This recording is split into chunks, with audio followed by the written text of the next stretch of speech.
अंबाजोगाई येथे बीड जिल्ह्यातील पहिले योग शिक्षणाचे धडे देण्यासाठी ओमकार योग शिक्षण संस्थेची स्थापना करण्यात आली असून त्याचा शुभारंभ नुकताच 3 जुलै रोजी बीड जिल्ह्याच्या माजी खासदार डॉक्टर प्रीतमताई मुंडे यांच्या शुभ हस्ते व मान्यवरांच्या उपस्थितीत करण्यात आला। योग, समाजसेवा आणि युवकांच्या सर्वांगीण विकासाचा ध्यास घेऊन सुरू झालेल्या या संस्थेमुळे बीड जिल्ह्यात योग शिक्षणाचे नवे पर्व सुरू झाल्याची भावना उपस्थितांनी व्यक्त केली। या कार्यक्रमास प्रमुख पाहुणे म्हणून ओम शांती सेंटरच्या संचालिका ब्रह्मकुमारी सुनीता दिदी, जीवन शिक्षण प्राथमिक विद्यालय अंबाजोगाईच्या मुख्याध्यापिका सौ अंजलीताई लोहिया, अंबाजोगाईतील ज्येष्ठ पत्रकार परमेश्वर गीते उपस्थित होते। स्वागतोत्सुक म्हणून आशा फाउंडेशन महाराष्ट्र राज्याचे अध्यक्ष तथा संस्थेच्या सहसचिव सौ स्वप्नाली नितेश शिराळे यांनी मान्यवरांचं स्वागत केलं। व्यासपीठावर ज्ञानदीप अकॅडमीचे संस्थापक तथा ओमकार योग शिक्षण संस्थेचे उपाध्यक्ष प्राध्यापक दत्ता दराडे उपस्थित होते। संस्थेचे संस्थापक माजी सैनिक दत्ता लांबसर व संस्थेचे सचिव योग गुरु धनंजय इंगळे यांनी उपस्थितांचे आभार मानले।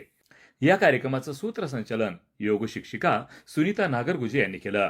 कार्यक्रमाची सुरुवात दीप प्रज्वलन करून महाराष्ट्राचं दैवत स्वर्गीय गोपीनाथराव मुंडे यांच्या प्रतिमेस पुष्पहार अर्पण करून करण्यात आलं। यावेळी माजी खासदार डॉक्टर प्रीतमताई मुंडे यांनी योगाचं महत्त्व पटवून देताना सांगितलं की योग हा केवळ व्यायाम नसून शारीरिक, मानसिक आणि आध्यात्मिक बळ देणारा मार्ग आहे।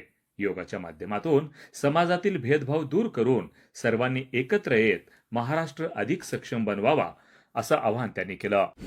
काही का असेना निमित्त पण आज आपल्याला योग साधण्याचं महत्व हे अधिकाधिक लोकांना पटलेलं आहे आणि ते काळाची गरज आहे हे लक्षात घेऊन केवळ आपण घरी वर्षातून एक दिवस 21 जूनला योग करणं हे उद्देश नसून योग हा आपल्या जीवनशैलीचा भाग झाला पाहिजे या दृष्टीने आपण कार्य करत आहात। त्याबद्दल मी तुम्हाला खूप खूप शुभेच्छा देते।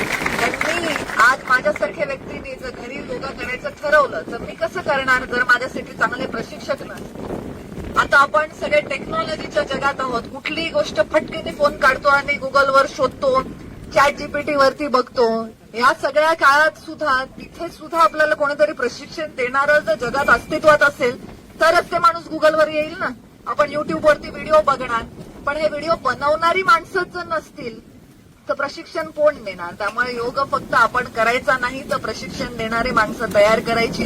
या तुमच्या भूमिकेचं मी खूप खूप कौतुक करते आणि इतक्या मोठ्या संख्येने आपल्याकडे यासाठी विद्यार्थी उपस्थित आहेत म्हणून मी त्यांचंही कौतुक करते। शारीरिकच नाही तर ते आपल्याला मानसिक आणि आध्यात्मिक दृष्ट्या जर आपली वाढ व्हायची असेल तर निश्चितच योग धारणेचं आपल्या आयुष्यात खूप चांगलं महत्व आहे। आत्ताच्या काळात धावपळीचं युग आहे, स्पर्धेचं युग आहे। या स्पर्धेमध्ये आपण आपले 100% देत असताना कुठेतरी ईर्ष्या, द्वेष या भावना आपल्या मनामध्ये जन्माला येऊ नयेत। एक हेल्दी कॉम्पिटिशनच्या जगामध्ये आपण काम करत राहावं यासाठी तुम्ही सगळे या कोर्सला ऍडमिशन घेतली आहे असं तुमच्या वतीने मी समजते। संस्थेचे संस्थापक माजी सैनिक दत्ता लांबसर यांनी आपल्या मनोगतात सांगितलं की समाजातील प्रत्येक घटकापर्यंत योग पोहोचवणं हे संस्थेचं ध्येय आहे। महिलांसाठी जुडो, कराटे, कुंगफू, अष्टांग योग, व्यक्तिमत्व विकास आणि आत्मरक्षण प्रशिक्षण मोफत देण्यात येणार असून 300 योग शिक्षिकांना विनामूल्य प्रशिक्षण देण्याचा संकल्प संस्थेनं केला आहे। प्रत्येक गावात 2 योग शिक्षक तयार करण्यासोबतच प्रत्येक शाळेतील एका शिक्षकाला योग प्रशिक्षण देण्याची योजनाही संस्थेनं आखली आहे।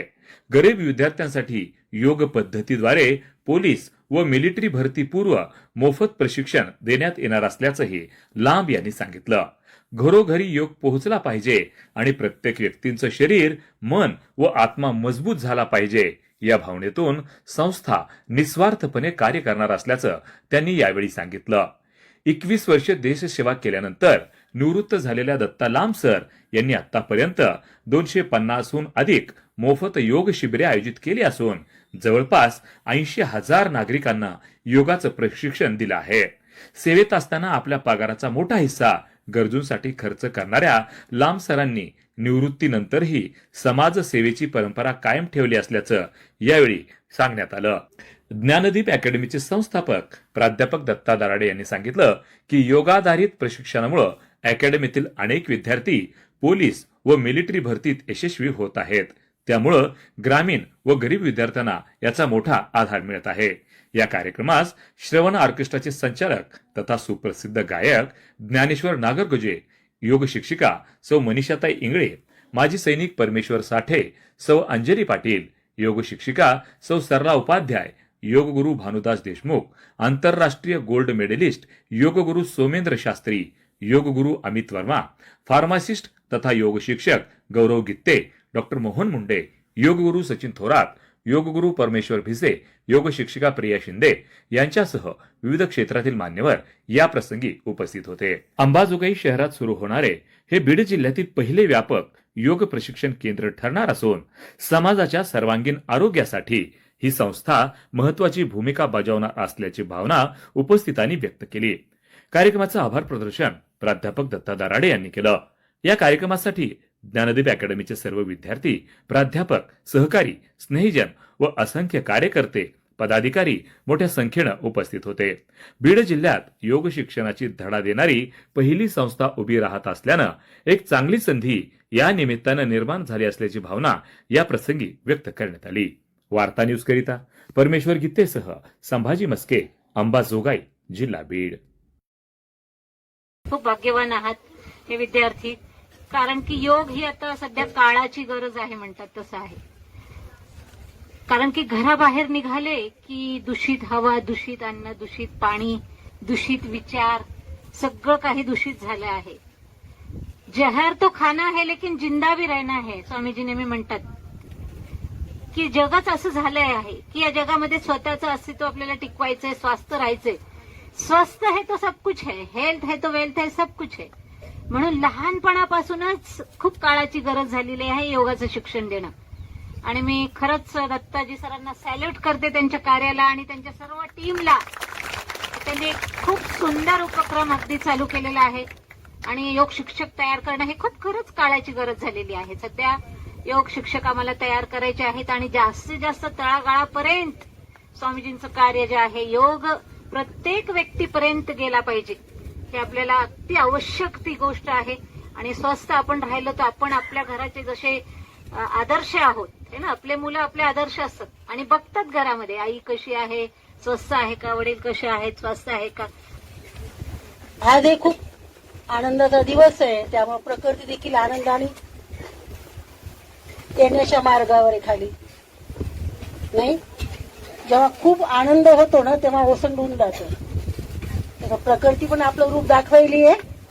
नाही, मी प्रथम राम सरांचे खूप मनापासून धन्यवाद करते की त्यांनी बीड जिल्ह्यामध्ये, त्यात आपल्या अंबाजोगाई शहरामध्ये योगाचे जे प्रशिक्षण केंद्र उभारण्याचा संकल्प केला आणि ते आज प्रॅक्टिकलमध्ये त्यांनी आणलंय. त्यांचे मी मनापासून धन्यवाद करते. मी करणार, म्हणायचं पण करायचं नाही. रात्री कोण कोण बघतो फोन जास्त वेळ? 11, 12 कोण नाही. आता नाही येत, इथं आला घरी आता तरी सरने जमा करून घेतले असतील, हे अलाउड केले नसतील. अलाउडच नाही. हा, तेच छान आहे. नाहीतर तुम्ही 12 1 पर्यंत इंस्टा, फेसबुक, स्नॅपचॅट, त्याच्यासाठी व्यवस्थित योगा करा, प्राणायाम करा, रनिंग करा, अभ्यासावर फोकस करा. जोपर्यंत अभ्यासावर फोकस होणार नाही तोपर्यंत आपलं सिलेक्शन नाहीये. किती अभिनंदन करतो की त्यांनी या जिल्ह्यामध्ये पहिली योग शिक्षण संस्था स्थापन करून या योग शिक्षण संस्थेतून जसं एमपीएड आणि बीपीएड मधून खेळाडू तयार केले जातात, खेळाचे शिक्षक, त्याच पद्धतीनं याच्यातून सुद्धा योगाचे डिप्लोमे आणि बीए योगा, एमए योगा किंवा एमएससी योगा, बीएससी योगा यासारखे अभ्यासक्रम भविष्यामध्ये येतील आणि त्यातून योग शिक्षक निर्माण होणार आहेत. तुम्हाला एकच संदेश द्यायचा आहे की आपल्या सर्वांना ब्रँडेड कपडे घालायला आवडतं, ब्रँडेड शूज घालायला आवडतं, ब्रँडेड घड्याळ घालायला आवडते, चांगलं आवडत नाही काही. मग काहीच नाही चांगलं आवडलं तर नाही आवडलं, पण चांगलं शरीर तरी ठेवा. जिम मध्ये व्यायाम करणाऱ्यांच्या बातम्या आपण वाचल्या असतील, ऐकल्या असतील की व्यायाम करता करता कोसळून मरण पावल्याचं. परंतु योगा करत असताना एकही बातमी आलेली नाही की योगा करताना तो एक्सपायर झालाय म्हणायचं. कारण असं आहे की जिम मध्ये हेवी वेट वगैरे आपण उचलतो आणि ते वजन किती उचलावं हेही त्याला भान राहत नाही आणि त्या मेंदूपर्यंत नसता त्याच्या पूर्ण येऊन फाटल्या काही उदाहरण आहेत. परंतु योगा हा आपल्या शरीराच्या अंतर्मनातील संपूर्ण घाण, विषारी द्रव्य, विषारी पदार्थ बाहेर टाकण्याचं काम करून मन, शरीर आणि आत्मा या तिघांना जोडून ठेवण्याचं काम करतं.